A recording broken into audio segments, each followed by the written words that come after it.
So I thought I'd share with you some new stuff that I'm working on, because it's fun. And then we'll spend most of the time just doing Q&A, because that's also fun. So I'm working on a new book, and I've recently become completely smitten by game theory, specifically finite and infinite games. In game theory, there are two types of games, finite and infinite games.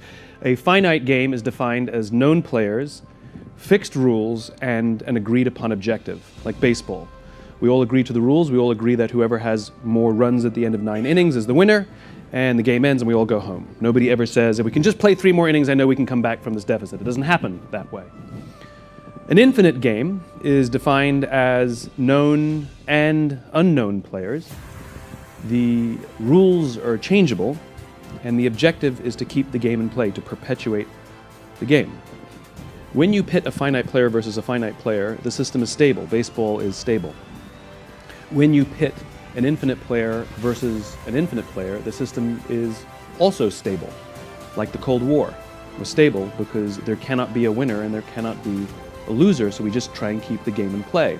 And in infinite games, because there are no winners and losers, what happens is players drop out of the game when they run out of the will or the resources to continue to play, right? So technically, the United States didn't win the Cold War. The Soviets dropped out because they ran out of the resources of the will to continue to play. Problems arise, however, when you pit a finite player versus an infinite player, because one is playing to win and the other one is playing to keep playing, right? So invariably, what happens is the finite player will always find themselves in quagmire. So this was the United States in Vietnam. The United States was fighting to win, and the North Vietnamese were fighting to survive. Very different set of standards.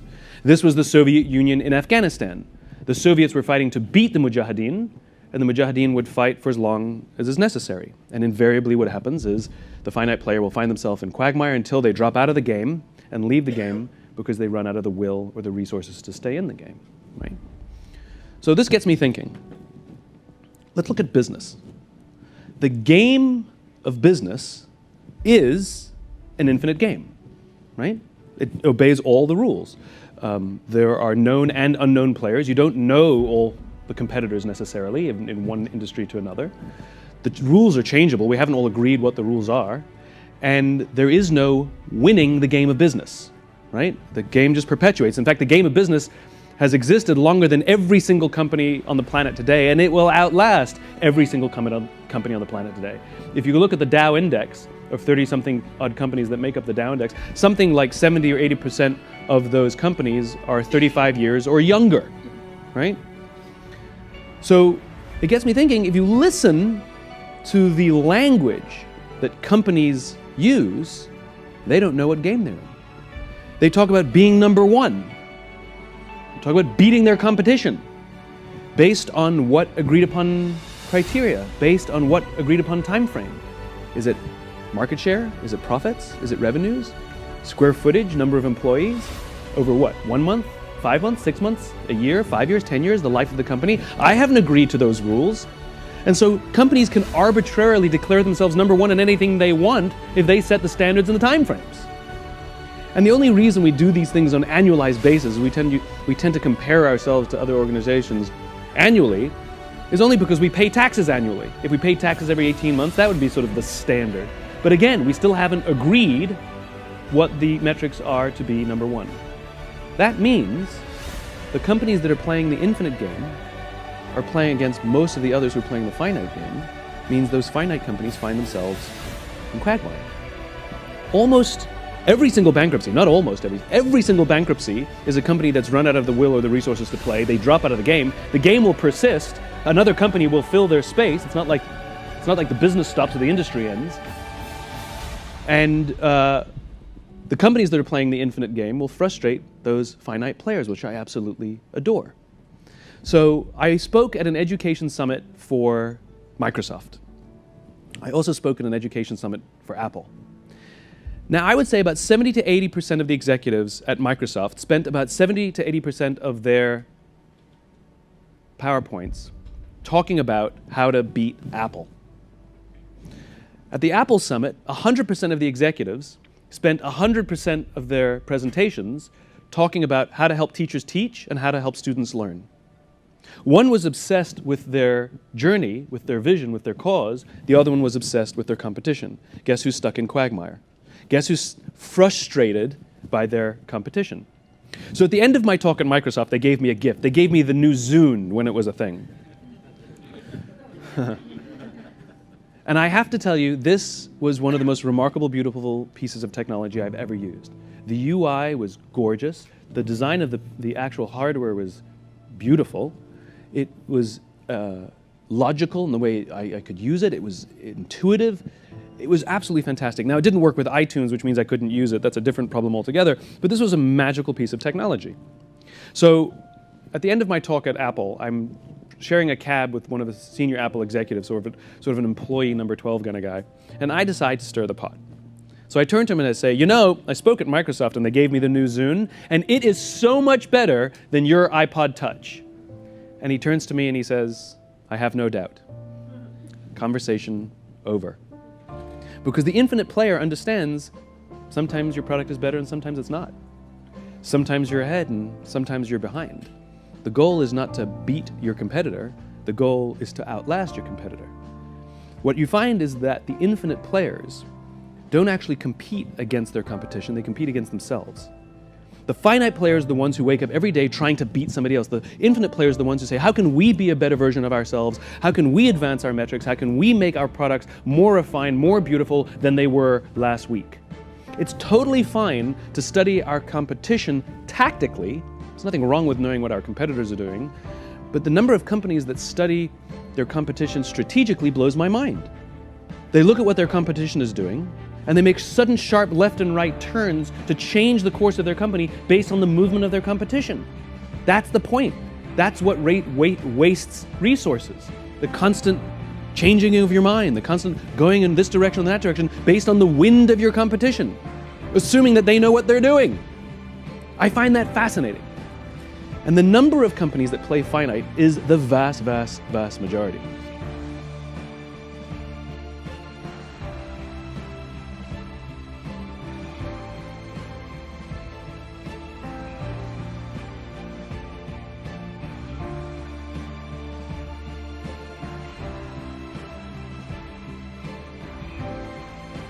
So it begs the question, how does one play the infinite game? How does one build an organization constructed for the infinite game? So up here, you have the infinite game. This is where the why exists. I talk about the why, the purpose, cause, or belief about the organization. This is where our values lie. These are never changing. They are permanent. They will outlast all of us, and they should outlast, they've been here from the birth of the company, and they should last the length of the company, right? The infinite stuff, the why stuff and the value stuff, is inherently intangible, and it's inherently difficult to measure, right? Now down here, you have the finite game. And this is where our interests lie. This is where what I would call your what's lie, right? This is where our products lie and things like that. It is inherently tangible and inherently very easy to measure. Now, the goal is to run all decisions through our values, through our purpose or cause first, and then through our interests. So what is a values-based decision? What does that even look like? So here's a values-based decision.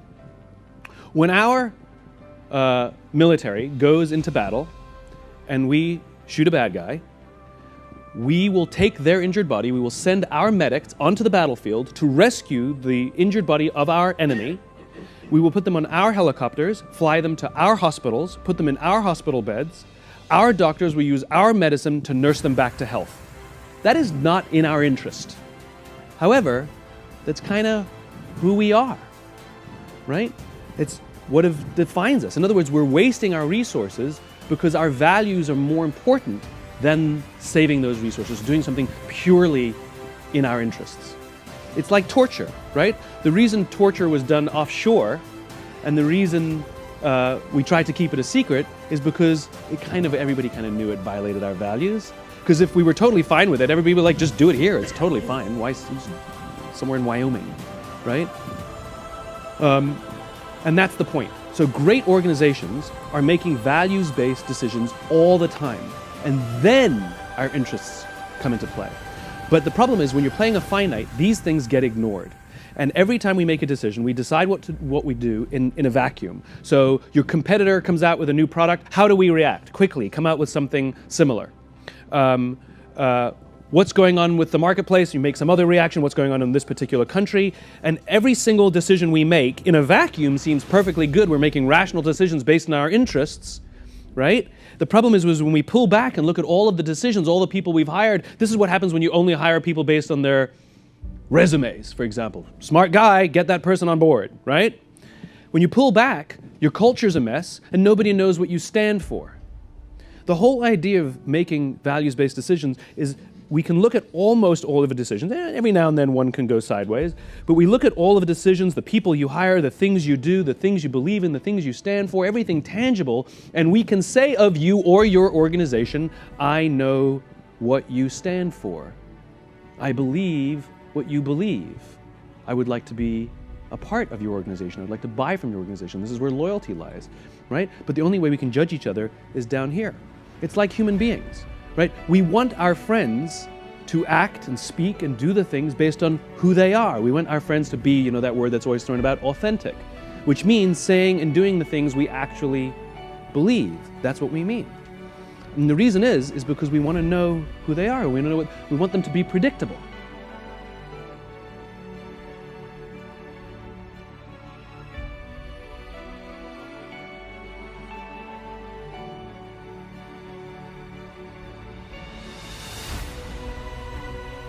This is what I'm doing. I've become fascinated by this game theory stuff, and I'm running it through all kinds of scenarios. I'm looking at relationships, I'm looking at business, I'm looking at politics, I'm looking at war and nation states, and how this plays out in the real world, because the game is the game. We don't get to change the rules. Of course, there are always finite games within the infinite. It's the difference between a goal and a vision. Right? A goal is 26.2 miles. Count the metrics, count the mile markers, and when you reach the goal, the game ends, it's over. A vision is having a crystal clear sense of what the finish line looks like far off in the distance, but having no idea how far away it is. So far away that for all practical purposes we'll never get there. Take the United States, the Declaration of Independence. Here's a nation who declared why we needed our own country. And it didn't start off by complaining or griping about the king in Great Britain. It started off with an ideal. We believe that all men are created equal, that all of us are endowed with certain unalienable rights, amongst which include life, liberty, and the pursuit of happiness. We'll never actually get there, but the goal is that we will die trying. And within that infinite contest, there are many finite games that we hope to advance that infinite contest, or even little infinite games within that, like civil rights. We've never actually reached the point where we have perfect civil rights, but we're continuing to get better and better and better. That's the point. It's constant refinement. It's Kaizen. It's no matter how good we do, we can always do better, right? But the goal is we have a North Star. We have a thing to point us in a direction. It's not random. So in the United States, when we have civil rights, so women's suffrage, or gay rights, or education for everyone, or healthcare for everyone, however, what form it takes, it's our way of trying to get closer and closer and closer to the ideal upon which the nation was founded. I wish all organizations, they don't have to be nation states, I wish all organizations did the same thing, operated not just in their interests, but also have a sense of code or values and a sense of purpose and vision. It matters because we want to stand for something. We want to work for something. We want all of our hard work, the products we produce, everything, we want it to count towards something, not simply be against something or make something in the short term. I see this so often with senior executives, with people who are making more money than they've ever made. They have more power and influence than they've ever had, and yet later on in their careers they don't feel as successful as they did when they were junior. When we're junior, the first promotion we get, the first raise we get, the first bonus we get, the first client we win, whatever it is, it's all very exciting, right? We're living down here and everything's very exciting. But after you've had a bunch of bonuses and you won a bunch of clients and you've had a bunch of product releases and a bunch of promotions, it's exciting for a little bit, like go out for a nice dinner with your family, that's about it, and then it wears off, right? And so what starts to happen is our work no longer feels like it has any sense of purpose. And so we default back to when we were young. We thought, well, when I won the client, win more clients. Well, when I reached $1 million, get more millions of dollars. That gave me the feeling the first time, it'll get me the feeling again. It doesn't. That's like winning one marathon thinking it's amazing, and you keep running marathons for the rest of your life, and at some point you're like, why am I running all these marathons? They have to contribute to something. They have to contribute to something. So I'm fascinated by the companies that play the infinite game because inherently they frustrate their competition. For years, Apple frustrated Microsoft, especially when it was run by Steve Ballmer. It was a guy who ran the company based on interests alone versus competing against an organization that was doing something bigger. You know, Costco versus Walmart, Southwest Airlines versus everybody, right? Organizations that seem to not care about what Wall Street thinks about the quarter of the year.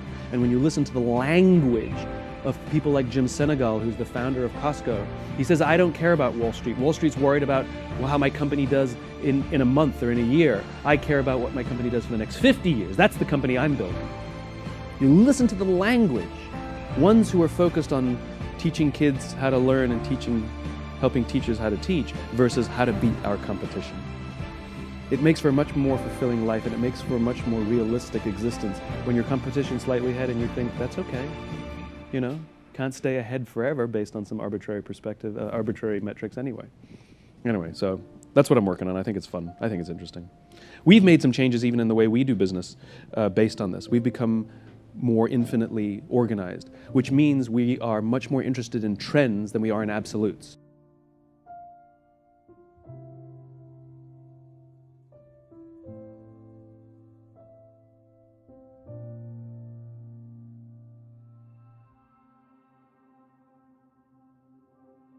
Let's say you will get a bonus if you hit a certain target by a certain date. That target is arbitrary, that date is arbitrary, right?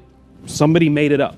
That's how most of our bonus structures are built, on arbitrary numbers on arbitrary dates. And let's say that person is doing good work and building good systems, but they miss the target, they miss the number, right? But if you were to pull back and look at how they've been doing, and you see this beautiful, steady line, we can see that they're doing good work, that they're building good systems, there's huge stability there, they just miss the arbitrary number on the arbitrary date. Give that person a bonus, because we want that person to continue building those systems, and the odds are they'll probably hit the number 2 or 3 months later, which is totally fine, because then it's going to grow, grow, and grow. Versus the person who stabs people in the back, plays politics, their performance looks like this, there's no stability, it's all over the place, they happen to meet the number on an arbitrary date. Give that person a bonus? Why? They're breaking the company along the way. The point is, the finite player only looks at these discrete moments in time, where the infinite player is much more preoccupied with the trend of things. So in our business, we've become absolutely preoccupied with the trend. There are some projects that we've wanted to implement that I wished took a year, and they took years. And it doesn't matter how much I say, I want it done at the end of we missed it. But you know what? We were building good systems along the way, we just missed the prediction. And the result is we have much better systems, much better product, and we're all much more motivated by it because nobody was penalized for missing arbitrary numbers and arbitrary dates. And I'm sort of learning how to build and run a business for the infinite. And somebody asked me recently in an interview about my competition, like how do I compete against the people in my space? And the answer is, what? Compete against what? Like, what am I competing for?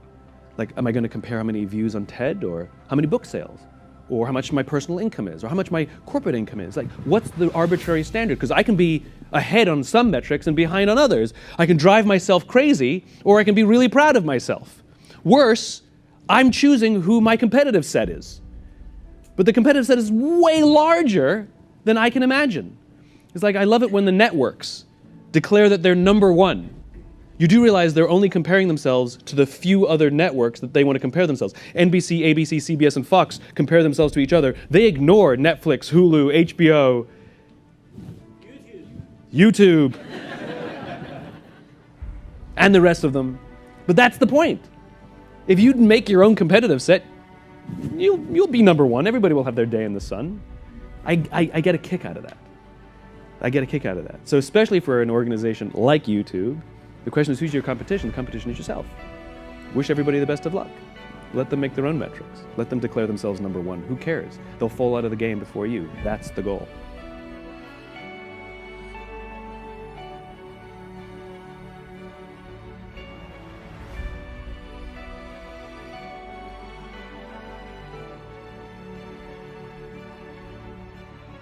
Take a company like WD-40. Sure. Okay? Much smaller than Google, does very well. Their offices are kind of a dump. Like, the benefits they offer, they're nice to their people, and they, where they can, they offer all kinds of stuff and education and maternity stuff and all of that stuff. But it's not as cushy as large, huge tech companies that have, huge amounts of extra cash. And the people who work there love working there, and will come in every day full of gusto because it's the people we work with, not the stuff we get. The stuff we get, the very point of the stuff we get is it runs out. Like, it's finite. You have to keep injecting it.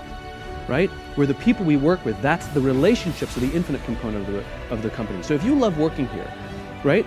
I would say that if you're loyal and you really love it, not like it, but love it, I would argue that you love the people with whom you work. And if some of the benefits were taken away for whatever reason, that you would still come to work loyally and still love it because of the people you work with. And if there were only people who chased benefits from benefits to benefits, and there are people that's like chasing salaries.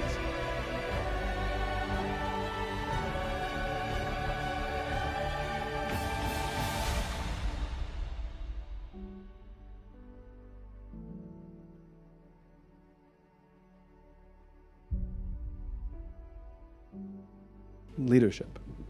I mean, leadership creates an environment, and this is what I learned. The whole concept of leaders eat last, and those lessons that I learned from spending time with folks in uniform, it was born out of my own experience where I was going through a point in my career. As my career was growing, all of a sudden you have new friends that I didn't have before, and that's wonderful. And then I learned the hard way that they weren't my friends; they were playing me. They wanted access or a deal or something, right? And I learned it the hard way. And so I retreated. I was like, I wanted to be friends with nobody else but the people I knew way back when, which is also not a good way to live.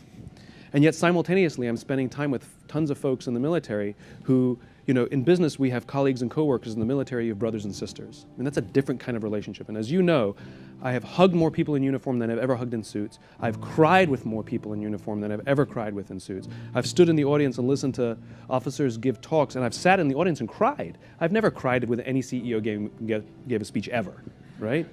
So there's a different nature of relationship. And my original conclusion was they're better people.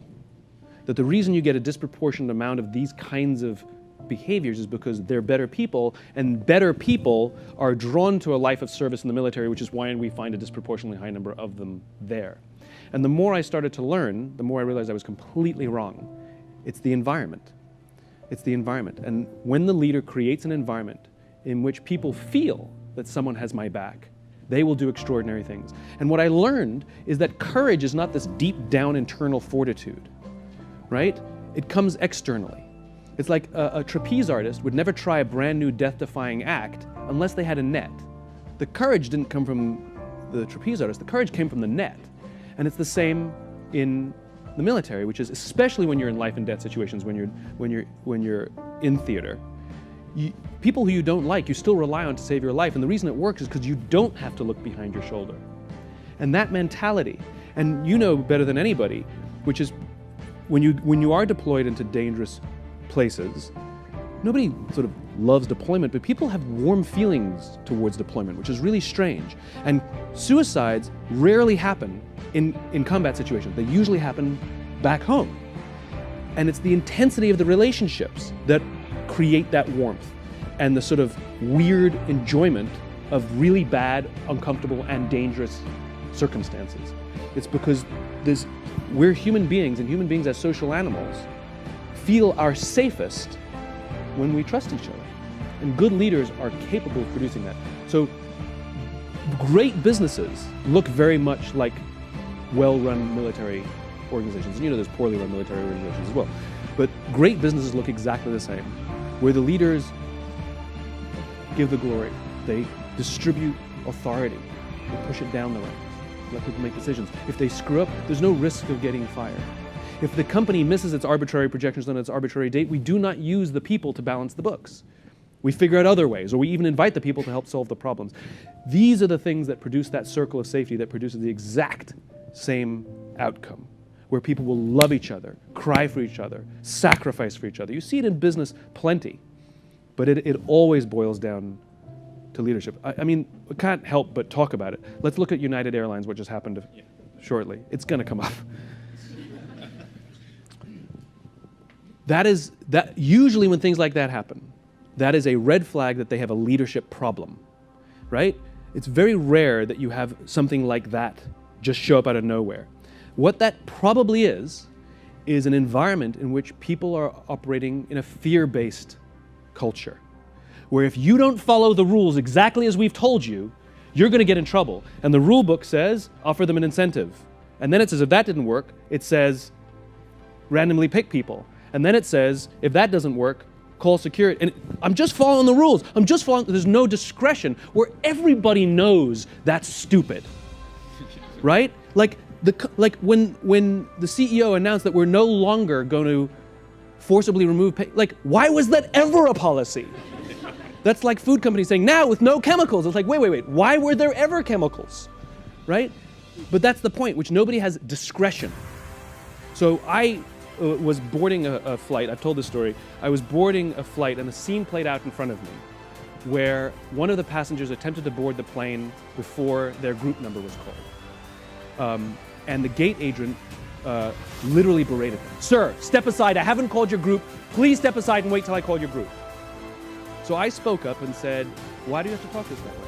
Why can't you talk to us like we're human beings? And she looked me in the eye and said, if I don't follow the rules, I could get in trouble or lose my job. All she revealed to me is that she doesn't feel safe in her own company, and her leaders do not trust her to do the job for which she's been trained to do. And guess who suffers? Us and the company. The reason we love flying Southwest Airlines is because the company trusts them to do the job they've been trained to do, and they use discretion. We don't trust people to follow the rules. We trust people to know when to break them. And the problem is, in a fear-based society, people fear for their own jobs more than common sense. That was a perfect scenario of what happens when somebody in the company is too afraid to break the rule, break the policy, use discretion, find another way. You know? So almost predictable that something will happen, something will break at some point.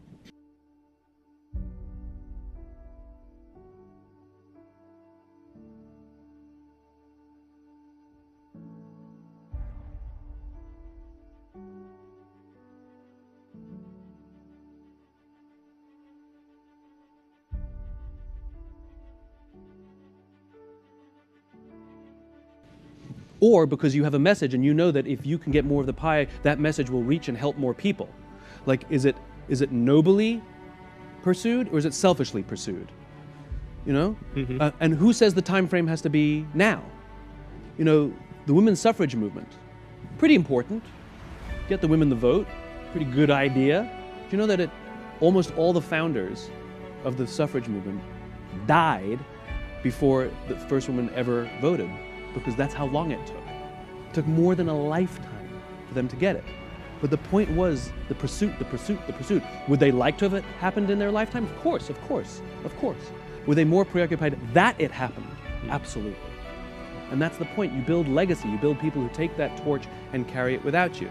So the problem is that I think vision, here's the thing that's always boggled my mind, right? Why is it, on balance, not always, but on balance, why is it that small companies tend to be more innovative than big companies? Right? Small companies that are under-resourced, can't necessarily get the best and brightest, they're going to go out of business any day, and yet they come up with brilliant ideas. And big companies full of resources, full of amazing people, buy the little companies that come up with the good ideas. That's usually how big companies innovate. They buy the smaller ones, right? Why is that? Why is it that the most resource companies tend not? And I think it's a question of reality. And what I mean by that is small companies, their vision is more distant than their grasp, right? They have delusions of grandeur. We're going to change the world, change industries, reinvent this, reinvent that. We have no money and no people, but so what? My point is the grasp is shorter than the vision. And I think what happens is as companies get bigger and bigger and bigger, with more and more resources, what they start to do is one of two things. Either their visions become well within their grasp and they don't readjust the vision, or they actually bring the vision back to put within their grasps, right? Make things very achievable. Difficult, but achievable. For vision to truly be vision, it should feel unachievable. When a small business gets together and says, here's our vision, everybody goes like this. How are we going to do that? In big businesses, we say, here's a vision, everybody goes, all right, yeah, no, got it, we'll do a back plan, we got that. And I firmly believe that innovation is born out of the struggle. Innovation is born out of the resourcefulness that you are forced to figure out, because literally the vision is way beyond your grasp. Regardless of how many resources you have, it should always feel overwhelming and impossible. Take a group of people with tons of resources, to give them a vision, they're going to go, Okay. So I think that's part of it. Yeah. I think that's part of it. So you've been at it for 5 years, you've achieved a lot, congratulations. So the question is, well, was the vision not big enough? Or you want more piece of the pie? Or why not just stay in the game? Like, we have an obsession in America with growth, not stability. Size. We love size and growth. We have lists of fastest growing companies. We have fortune lists of biggest companies. We don't have lists of most stable companies. Enron, WorldCom, Tyco, Lehman Brothers, big companies, Arthur Andersen, Circuit City, remember that one? Right? Poof. Not like, ooh, like, right? Like, big, not stable. Fast growth. We love fast growth. We put people's pictures on covers of magazines and say, look at Groupon. Remember that one? Does anyone really care about Groupon anymore? It was like, copy Groupon. They're the future for now, right? And that's the point. We for some reason, we're obsessed with growth. And again, it goes back to this, growth to what end? Here's how I understand growth, right? So you see your neighbor packing up his car across the street from you, and you say, hey, where are you going? And he says, vacation. You go, cool, where are you going? He says, vacation. You go, awesome. Where are you going? He says, vacation. So you go, well, how are you going to get there? He says, I'm going to take Route 95, and my goal is to drive 150 miles a day. That's the same as growth. Like, why did your company exist? Growth. Awesome. To what end? Well, we're a business to grow. Love it. How are you going to do it? Growth. Like, well, good. What route are you going to take? Our goal is to increase top-line revenues by 20% every year. Duh. To what end? And so you get on vacation, everybody's so proud of themselves and smacking each other on the back because we drove 150 miles. We drove 180 miles. We're above goal. In what direction? And we see opportunities that actually aren't good. Somebody offers you a ride in their private jet. You're like, ooh, quicker than a car. Yes, except they're flying in that direction. As opposed to somebody who knows their vision. I want to get to California. How are you going to get there? Route 95. What's your goal? 150 miles a day. And what happens if you drive 30 miles a day towards California? That's okay. We're going to find out how we can take better routes. Or what if the highway's blocked? So you're forced to go slower. But it's okay because you know the direction you're going in, as opposed to firing off in all other directions. And when somebody says, hey, I got a private jet, you want to fly on it? You go, where are you going? Calgary. Not interested. Thank you very much.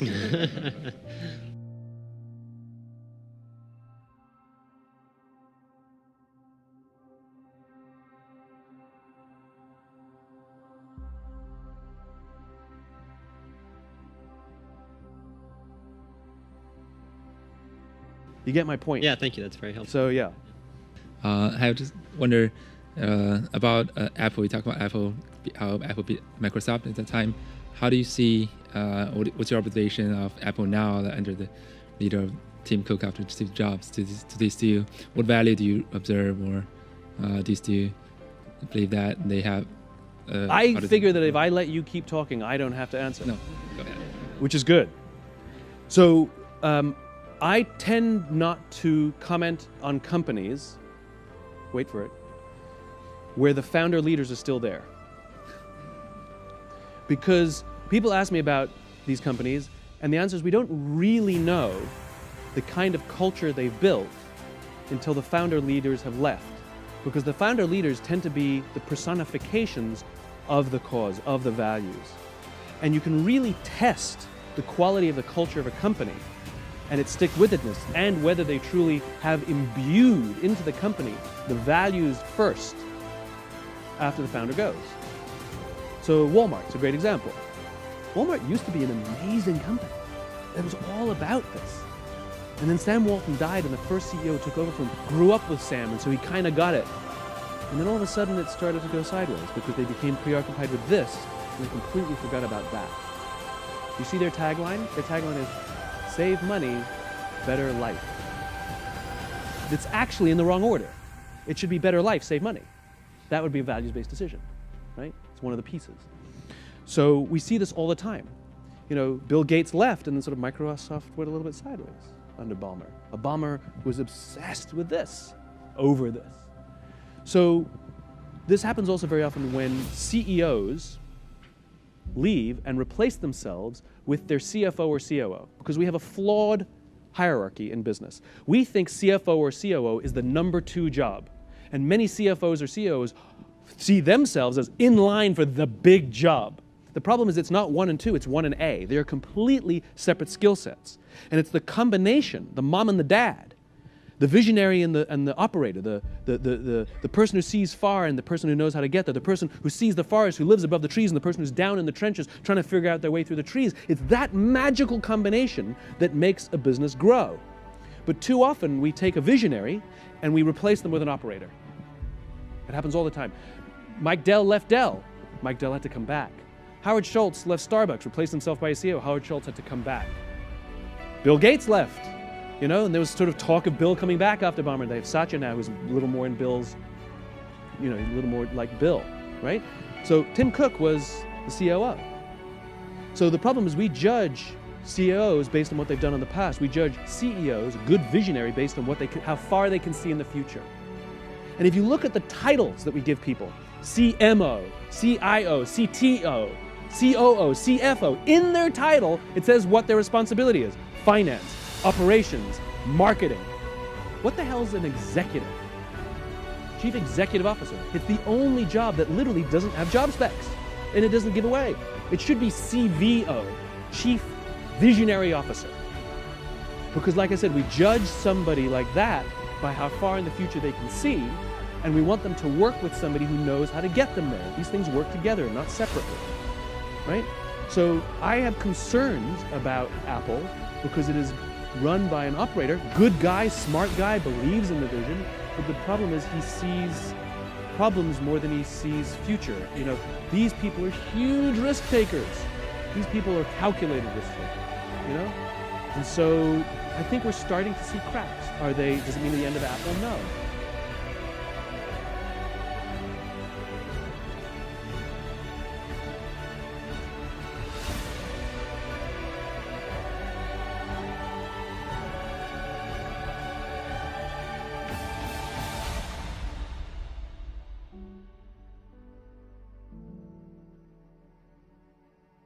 So we're obsessed in our business with the movement.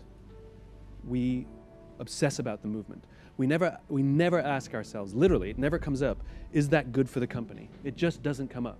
It does secondarily, but we want to know if a decision we're about to make, a product we're about to develop, something we're about to sell, whatever it is, we always say, is it good for the movement? So what it does is it forces everybody to put first the movement, this vision that we all share in our organization. We imagine a world in which the vast majority of people wake up every single morning inspired to go to work, feel safe when they're there, and return home fulfilled at the end of the day. Our goal is to get closer to that, stand as a beacon that points towards that and offers the tools we can and inspire others to help us build tools to get to that world. That's what we mean by the movement. And we're obsessed with it. Even when we talk about our P&L, we don't actually have a line on our P&L that says profit. It says freedom. Because none of us are motivated by the abstract thing called profit. We absolutely are motivated by freedom, because the more money we make, it allows us to stay in the game.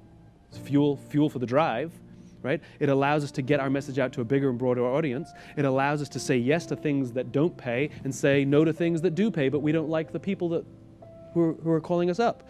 It gives us discretion to give money away to people we like. It gives us opportunities to give benefits to the question before, and give freedom. So you're damn right I want to have more freedom this month than I had last month, right? So I think it comes from an obsession from leadership, and not just me, at all levels, and sometimes that leadership comes from bottom up, where we catch each other and we remind each other, because it is tempting to put all this first, because we can demonstrate and measure how we can improve or advance the metric. And the question I ask is, to what end? And I don't mean rationalizing. I mean, explain to me in hard words how this advances that. not some backpedaling, right? Which is very often what happens, you know? And so clearly that everybody else in the room is going, not whatever, if you say that, you know? Like, we're all, like, that's the funny thing about these things. Like, we all know what the right thing to do is, but we like to rationalize sometimes. So I think there has to be an obsession with the cause to advance the cause. And it doesn't have to be the top person, it can be somebody who signed up for it. Guys, remember why we all signed up for this, right? It's like the military example. Like, everybody has the same flag on their shoulder. And if you're a Marines, Army, Air Force, or Navy, when you're in a combat situation, the uniform disappears. The only thing that matters is this and each other, right? We all signed up for the same thing. Do you believe in it or do you not believe in it? Do you want to advance this cause or not? Do you care about changing the way the world works into making it into something better, or do you not? What can we do in our sphere of influence, marketing, product, whatever? What can we do in our sphere of influence? What little bit can we do? What piece of the jigsaw puzzle do we have to put down to help build the picture that's on the box? But somebody has to be pointing to the picture on the box. And that's the job of the leader, whether they have rank or not.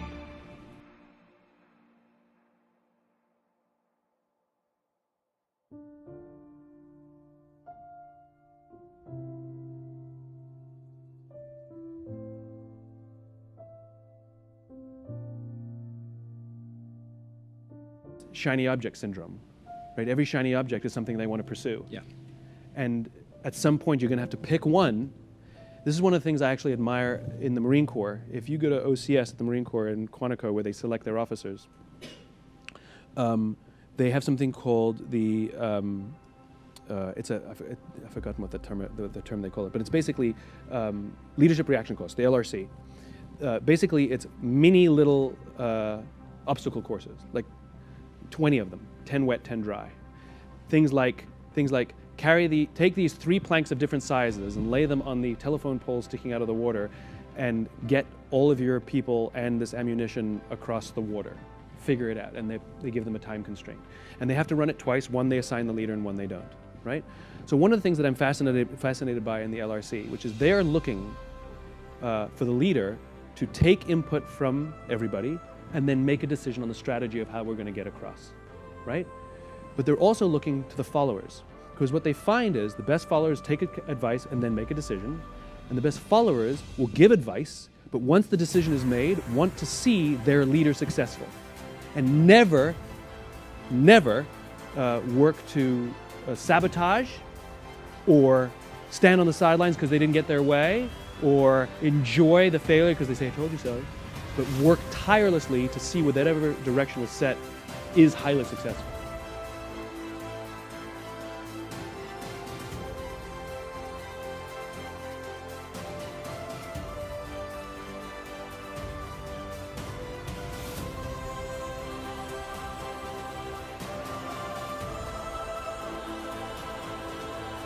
So my whole journey, this whole why thing, was born out of pain.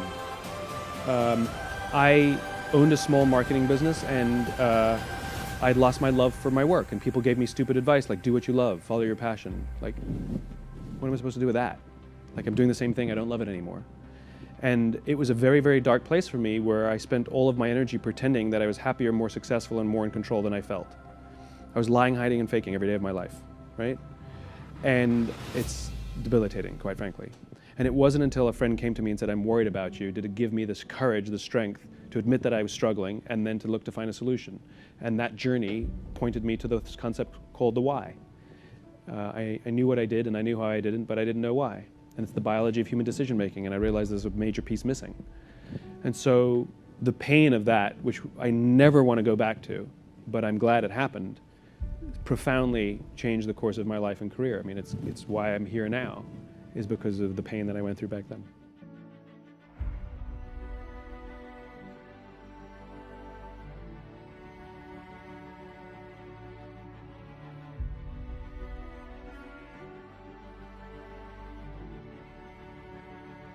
And I'm uncomfortable with the fact, but I think the fact is you have to have opposition. And one of the reasons is having opposition, having an adversary, actually allows for a game to exist, because you can't play a game by yourself, right? Even if you're playing like solitaire, you're still playing against the cards, you know? There's an opposition. So as uncomfortable as I am, even in the old Apple days, they still wanted to take down IBM, and then they want to take down Microsoft. But having an opposition in the infinite level makes it easier for us to know what we stand for, because we can see what we're against. So even if in the United States we struggle to put our vision into terms, we could look at the Soviet Union and say, not that, right? But you still have to have the for. It's still got to be there, because when players drop out and are replaced, you still stand for the same thing, because if you're only against whatever anybody else is, then you're not going anywhere. So you still have to have the for, but the Romans debated on the floor of the Senate for 50 years whether they should just flatten Carthage, which was their not that, their Soviet Union, right? And they finally decided to do it. And they flattened Carthage, and then the Roman Empire quickly went into decline, right? That's interesting to me. So I think you need opposition. I think Apple needed Microsoft. George Lucas talks about this. He says, what do you do when you become the thing that you hate? We hate it, you know? I think an adversary at this level, another infinite adversary, is important. Now, it's not like more infinity. You have to keep the game in play, because we never know when it's going to end. Nobody could predict that the Cold War would end when it ended. In fact, it caught most people by surprise when the Berlin Wall came down. It sort of happened very quickly, right? The point is you have to maintain a good business so you can maintain resources so that you can stay in the game. You have to run efficiently, but you want to keep people ideologically invested. You want to find allies, right? You want to be an ideological exporter. You want to preach your cause, preach your cause, preach your cause, preach your vision, so that others will go, me too, and you get allies, other companies or partners or vendors or employees who go, I'm in. I believe, I'm loyal, never going to abandon you, I'm in. So the adversary makes all of that very easy. The reason we stand for something is when one adversary drops out, while we're waiting for a new adversary, which will show up, we have to know what we stand for. And if you really want to get into geopolitics, that was the single biggest mistake that the United States made after the Cold War. We're really going here, which is we declared ourselves the winner, but that's not what happened. The other guy dropped out. And then we imposed our will on the world for about 11 years. Turns out the rest of the world didn't like it, and new adversaries started to show up.